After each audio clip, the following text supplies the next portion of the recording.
também a gente tem as moscas, que elas podem executar essa função de parasitismo e parasitoidismo. Que muitas espécies de moscas, elas são conhecidas por serem parasitas de insetos, né, e outros organismos, mas alguns eles são parasitoides. Então aqui a gente tem como exemplo esse grupo aqui, que o que acontece aqui?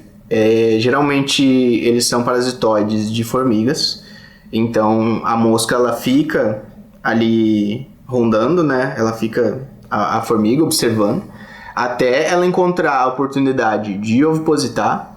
De novo, a larva ela consome o seu hospedeiro, que no caso é a formiga por dentro. E o que acontece? A formiga também ela fica num estado de letargia, né? Porque ela acaba sendo consumida por dentro. E no final do processo, a larva ela consome a cabeça da formiga. E no final, a cabeça da formiga cai. E o que acontece?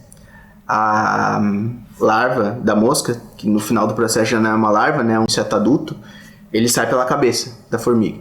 E essas formigas, elas têm um comportamento interessante contra esse parasitoide, que é o quê?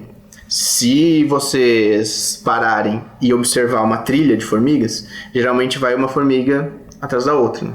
Mas algumas espécies, elas têm indivíduos que a gente chama de guardas. Então esses guardas, eles ficam vigiando para ver o que está acontecendo na volta ali, né? E esses guardas, eles têm a função de evitar essas moscas. Então eles ficam olhando para ver se alguma mosca vai tentar parasitar algum indivíduo. E os guardas, a função dos guardas é proteger. Então é uma observação interessante de se fazer quando vocês estiverem caminhando por aí, ver uma trilha de formiga, ver se tem formigas paradas de maneira adjacente àquela trilha, né? Vocês podem observar que em algumas espécies vão ter formigas paradas observando, para cuidar das outras, né? Para elas não serem parasitadas.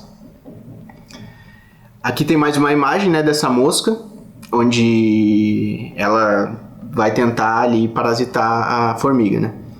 E outra questão interessante, que são organismos desse grupo aqui que a gente chama de nematomorfo, que algumas espécies de vermes, eles podem ser parasitas ou parasitoides de muitos organismos, né? Geralmente em mamíferos, como a gente, eles são parasitas, né? Que eles precisam dos recursos para completar o seu ciclo biológico, mas outros, eles são parasitoides, ou seja, no final do processo, eles matam o organismo, que é no caso de artrópodes, né? Que são insetos de maneira geral. Então aqui a gente tem esse nome engraçado, que é o Paragordos truspicatus e o Paragordos varius, que geralmente são vermes que são parasitoides de insetos.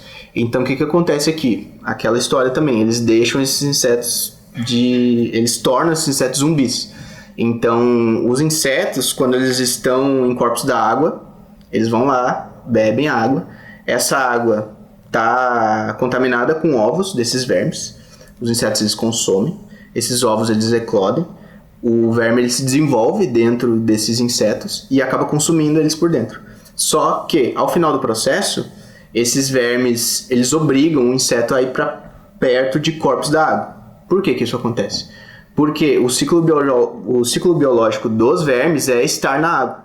Então, ele obriga esses insetos a ir para corpos da água. Então, geralmente, esses insetos, quando eles sentem a água, é o momento em que o verme ele vai romper o corpo do inseto para sair e completar seu ciclo biológico, se reproduzir, colocar ovos e assim continua. Se outro inseto ir lá tomar essa água onde existem esses ovos, ele vai ser contaminado também.